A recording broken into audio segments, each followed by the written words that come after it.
Huskers win number 5 in a Big Ten old-school-style brawl over the undefeated Rutgers Scarlet Knights. It was an unseasonably hot day of 95 degrees in early October, with wind gusts up to 30 miles per hour in Nebraska's Memorial Stadium. This year, the Huskers finally made the switch and started using the shady side of the field and leaving their opponent in the heat. You often saw Greg Schiano on the visiting sideline needing to use his clipboard as a sun visor during the game. My name is Viv, and welcome to the Nebraska Conversation. Huskers have won all 7 times these two teams have met, going all the way back to 1920, but that certainly did not play into the Huskers being overconfident for at least 2 reasons. First, everyone in college football knows what Greg Schiano can do with the team, as Nick Saban clearly stated Saturday morning on ESPN's College Game Day. Schiano is going to win the game the old-fashioned way. They're going to run the ball. They have a good offensive line. They're not going to turn the ball over. They're going to play field positions with great special teams. They've blocked a lot of kicks, play great in the red zone, score in the red zone. They're going to play the old-fashioned game, which makes you hard to beat, ultimately predicting a win for Rutgers. Too bad you were wrong, Saban. They did do most of those things, but we just did them better. Second, Rutgers starting quarterback Ethan Kaliak-Manis has defeated the Huskers 2 years in a row while playing for Minnesota. So Matt Rhule and the Huskers had to come into this game ready for a battle, and that is exactly what they found. The Huskers entered the game 4-1 with the defense not allowing a single rushing touchdown all season. Ironically, Ndamukong Suh was there for his Nebraska Hall of Fame induction and led the Huskers onto the field to begin the game.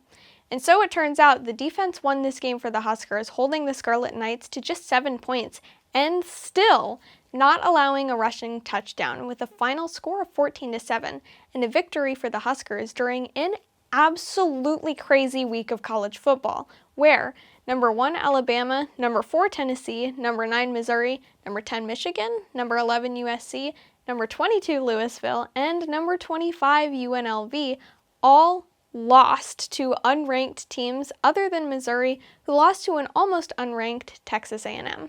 Starting with the offense, I noticed some comments on what seemed to be conservative play calling, which I agree with completely. It seemed like after Raiola's interception, he seemed more hesitant with the ball, and the running game seemed to be more of the focus. Could Rhule and Satterfield be holding out, not showing much due to the upcoming, more difficult side of the schedule? Or could it be they were just happy to grind it out on the ground due to an ongoing fantastic performance by fluorescent Tony White's defense? They held Rutgers from getting into the end zone on literally 5 plays from the 2-yard line, and 1 from the 5 against Kyle Monangai, arguably one of the top running backs in the nation. Then 2 solo sacks by number 90 James Williams for the second time in 2 games, along with 2 interceptions, 1 by Marquis Buford and 1 by Sear Wright, which once again won the turnover battle for the Huskers, and I am still not used to saying that. Personally, I think Schiano had a great game plan defensively, which confused and forced Dylan Raiola out of his comfort zone. The win was likely a factor also, as it played big in the special teams play. Which brings me to one of the highlights of the game, special teams. But before I continue, if you like this video and want to see more content like this, be sure to like the video and subscribe to the channel. This is one of the biggest storylines of the game for both teams. First, Rutgers sets up to attempt a field goal, which was clearly going to be a fake, which Nebraska stuffed and got the ball back. They also missed a field goal hitting the upright post. On the positive side for Rutgers, they did block 2 punts. Now for Nebraska special teams, punter number 18 Buschini. No, not Buscemi. We don't have any Hollywood actors on the team. Oh wait, hold on. Yeah, we do. Buschini went down on the first blocked punt, clearly injured, only to return and punt a 69-yarder, and also completed a 30-yard pass to Jalen Lloyd on a fake punt, getting a well-needed first down.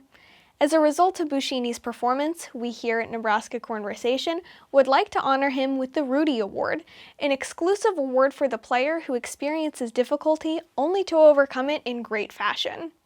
Honestly, I'm not terribly disappointed in the offensive performance. The win was certainly a factor, and as Dylan Raiola went 13 for 27 with 134 yards and 1 interception, he is still a true freshman who has clearly outperformed our expectations this season. He will get better avoiding the sacks and passing under pressure with time. And what's amazing is where the offense didn't quite measure up to what we hoped, the defense more than took care of things. Future opponents will definitely try to rattle the Raiola cage, but I can't see Satterfield not doing something about it with potentially more running back or tight end blocking. There is plenty to celebrate with this win, even though the offense wasn't able to showcase much of their talent on the field this week. The Huskers won their first one-score game of the season. This has not been a strong point for the team, as their record in one-score games is 9-31 as of late, which was probably the biggest memory from the Scott Frost era. This win was extremely important for Husker Nation, as what seemed to be the lighter side of the schedule concludes after the bye week against Indiana, which in most years seemed much more winnable than this year, but that's a story for the next pregame video about Nebraska versus Indiana. I'm pretty sure most of us couldn't be much happier going into the bye week 5-1, and the only loss being an overtime loss by 1 score. We definitely have the tougher side of the schedule, but we're finding out almost every team ahead of us is beatable. USC has lost twice now, one of which was to Row Your Boat, Minnesota. Whiskey lost twice to very good teams, but their only wins were almost gimmies. UCLA is 1-4 and seems like the most likely win. Iowa has lost twice against 2 ranked teams, but our next 2 games are against 2 undefeated teams. One is a surprise in Indiana, which I definitely did not expect them to be as good as they have been so far, and one is expected to be undefeated, currently sitting number 2, Ohio State. Both are away games, and both are our next 2 games, so the bye week could not come at a better time. Listen, all of our goals are still available to us. A bowl game, a 7, 8, or 9 win season. To me, 9 would be overachieving, but it's certainly possible. The dream is still alive.